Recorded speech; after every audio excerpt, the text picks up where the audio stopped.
What's on the other side of your comfort zone? We discuss that and more on today's episode of the Freedom Club Podcast.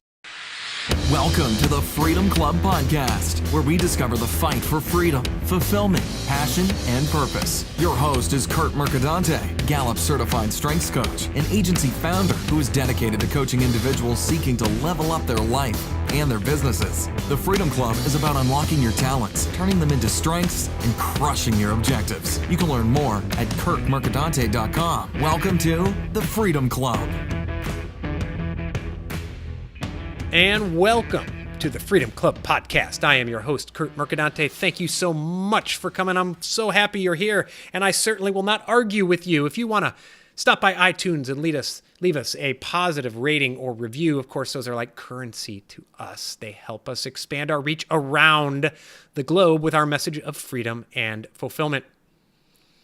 And as I mentioned on Monday, I'm changing up the format a little bit. And so today is Wednesday, which will be the day on this podcast every single week in which I bring you an interview with a special person who is going to talk to us about their journey to freedom and fulfillment.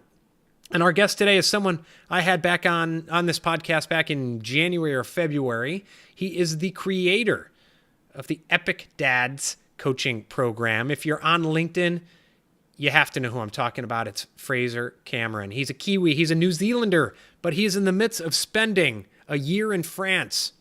That was always a dream of him and his wife. And now they're making it a reality. They're living there with their two kids. They've traveled all over France. I had the opportunity to meet him in person for the first time when we were in France in August. But the decision to move and the actual action of moving to France, there was self-doubt. There was a lot of doubt amongst friends and family. But here they are. They're not only surviving, they're thriving. And now they're thinking and talking and planning about purchasing some real estate there, traveling to other countries around the world. Because it's amazing what happens when you jump, when you catapult yourself out of your comfort zone. Fraser and I talk about that and more on today's episode of the Freedom Club Podcast. Okay, so I am here with Fraser Cameron, and who, if you listen to the podcast back in, I think, January or February, I had Fraser on, and you'll know that he's a good friend, but he's also my coach, so I'm happy to have him on. Thanks, Fraser. Thank you very much for having me, Curt. And it's also very interesting to note the evolution of how you pronounce it, so I'll take that. Yeah, I recently learned because, and we'll get into where Fraser's living now, but he's in France. And the last time we spoke, and you listened to this podcast, he was in New Zealand, where he's from. And we went out to France, and your wife, Kelly, was calling you Fraser. And my wife, Julie, said, wait, Curt's been calling him Fraser for all these years. And Kelly said, yeah, he'd never correct him. So it's been kind of a joke, and it's very difficult for me to switch back. I imagine it is, but it certainly didn't offend me. I've been called a lot worse. And I know with the Fraser Crane offshoot from Cheers that it's the name that a lot of people relate to and has had an I in it, was pronounced Fraser. So I've never taken insult to it, but it is now quite curious to hear you pronouncing it correctly. So I'm certainly not going to tell you to go back to the old way. It's almost easier if I just call you Phrase. Well, there you go. Just call you that. Cam. And it's funny because I think exactly, and I think the relationship is such that the way it's developed now that I actually don't find myself using your first name that much, or you using mine that much anyway. So it doesn't really matter. Yeah, you typically just call me asshole, so that's fine. Oh, don't say that out loud. Don't give people the wrong impression. So the last time we spoke, you were getting ready. You were probably maybe a month or so away from living a dream that you and Kelly and the kids had for a while, which was to go and live in France for a year. And I know that decision was, I'm sure, like any big decision that anyone has, was fraught with doubts, self-doubt. This is going to be difficult. This is going to be out of my comfort zone. And add on top of that, friends, family, not quite understanding what the hell you're doing. So now we are many months. When did you go there? March. So now it's October. Many months. You've been living in France. You haven't died. You're not destitute. So I wanted to get on the phone with you for people listening who are afraid of taking the leap, afraid of living their dreams, afraid of designing and living the lifestyle they want rather than one that they're just defaulted into living, that you're in the middle of this. You're in the middle of living your dream. And talk to you a little bit about what's that like. But even let's start before you moved.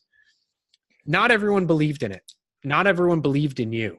And a lot of people, I know that's tough for them to get past, kind of passive aggressive comments from people, joking, why don't you do this? Why don't you do that? What the hell are you doing? Why don't you get a real, that type of stuff.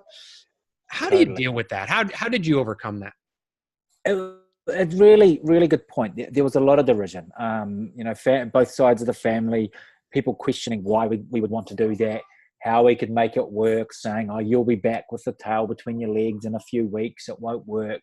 It's not what's done.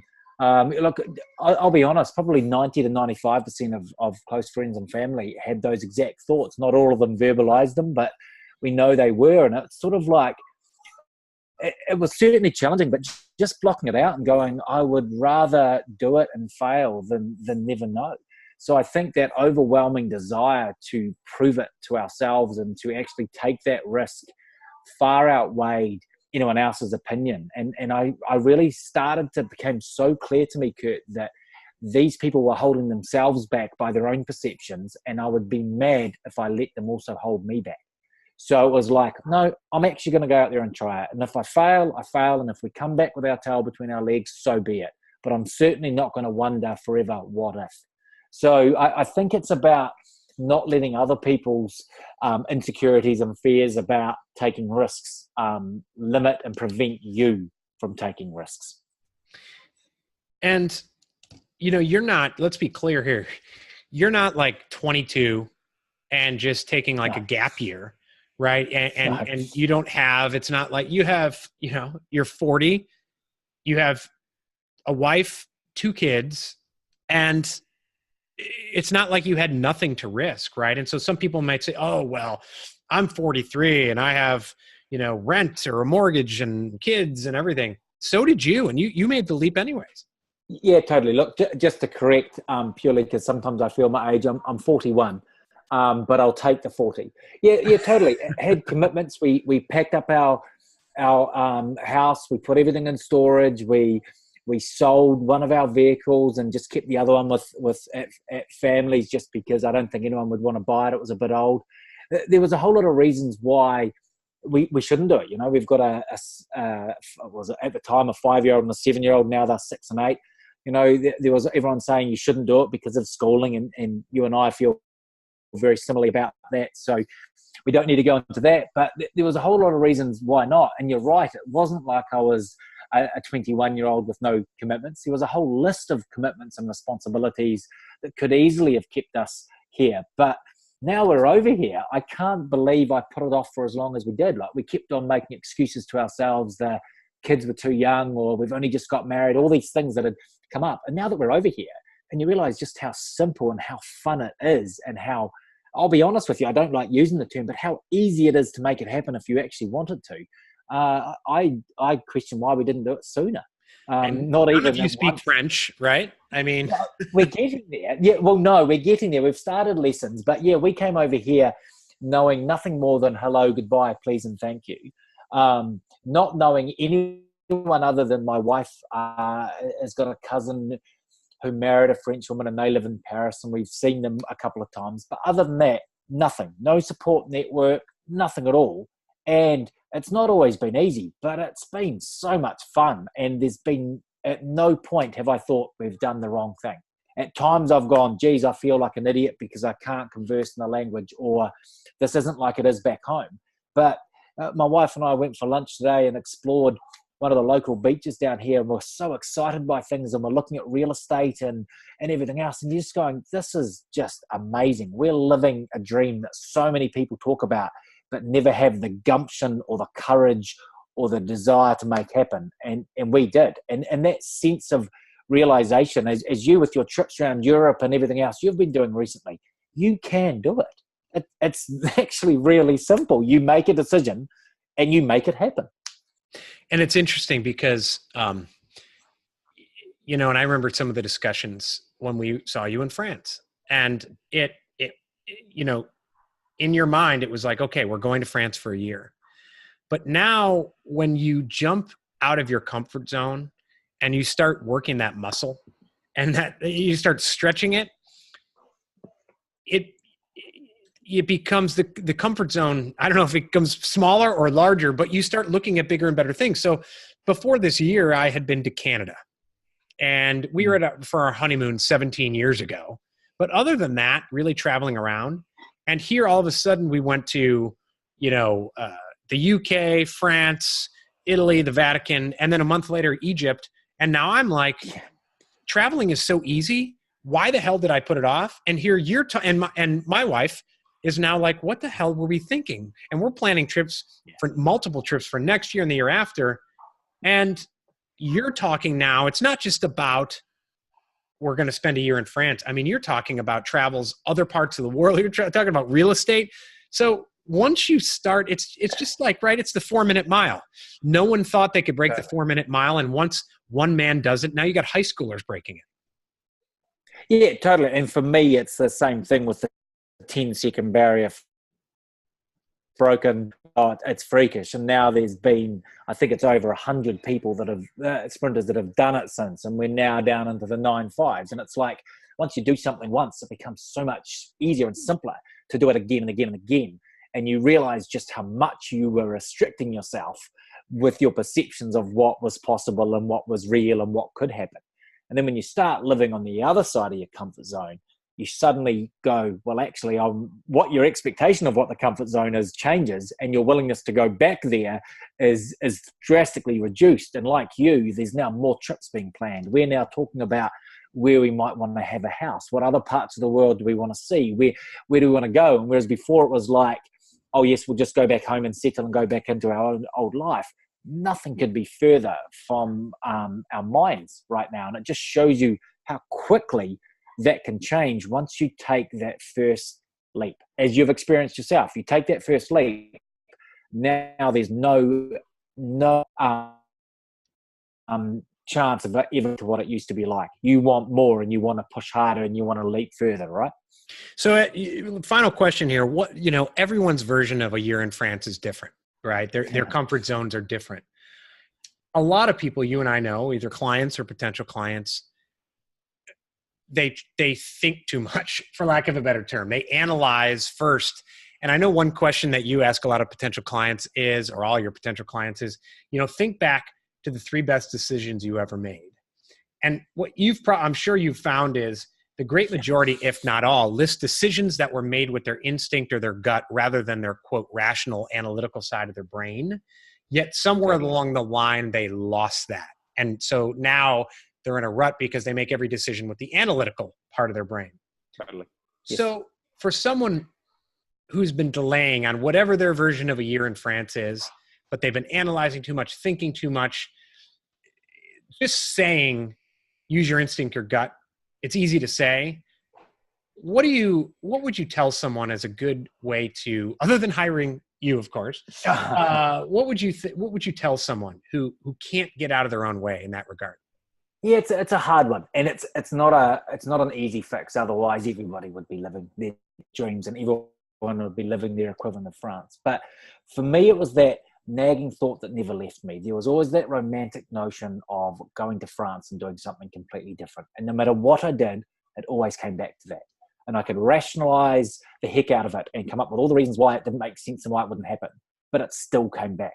And for me, it was like, am I willing to go to my grave, whenever that may be, hopefully many, many years in the future, knowing that I never took action on that nagging thought, knowing that I never took action on that instinctual drive to want to do it.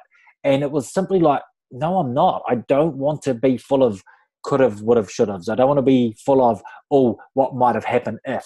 It's like, I'm not willing to accept that. And ultimately, I asked myself, would I be willing to let my kids accept that too? Would I be willing to let them go, I'm too scared to do this, or I'm too scared to follow my gut because there's all these reasons why not. What advice would I give them? And I would give them absolutely follow your instinct, because that's what gives you fulfillment, right? That's what gives you that feeling of complete fulfillment.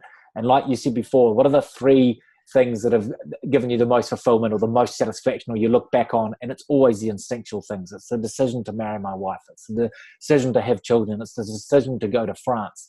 I could have argued that all of them didn't make rational sense at the time, and they have been the 3 most important and game-changing decisions I've ever made, all based on instinct. So when you look back at that and you go, why wouldn't I, right? So it's listen to that voice, listen to that instinct that's telling you to do something, and stop letting that person on your shoulder that's trying to rationalize your way out of it from preventing you from truly living. Because it's the difference between, existing and surviving, or living and thriving.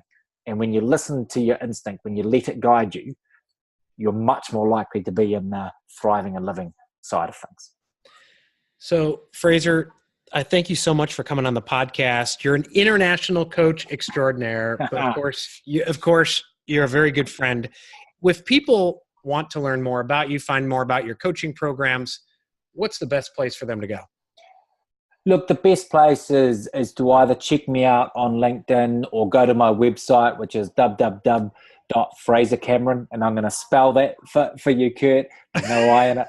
It's FraserCameron.com.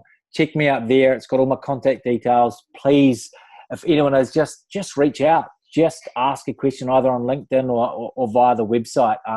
It's all about just reaching out, and it doesn't necessarily have to be engaging someone as a coach or doing one of their programs. Sometimes just a brief email exchange or a brief phone conversation can change a life, and that's what it's all about. Like you, I have a mission, and it's not about making millions of dollars. It's about helping other people to live the life that they want, much like you are doing and much like I'm doing. So whatever way you can help someone do that, I'm open to do. So please don't hesitate to reach out if you have a question or if you just want to have a chat. Well, this has been the Freedom Club Podcast. I'm your host, Curt Mercadante. Fraser Cameron, thank you so much for joining us. Thank you so much for having me, Curt.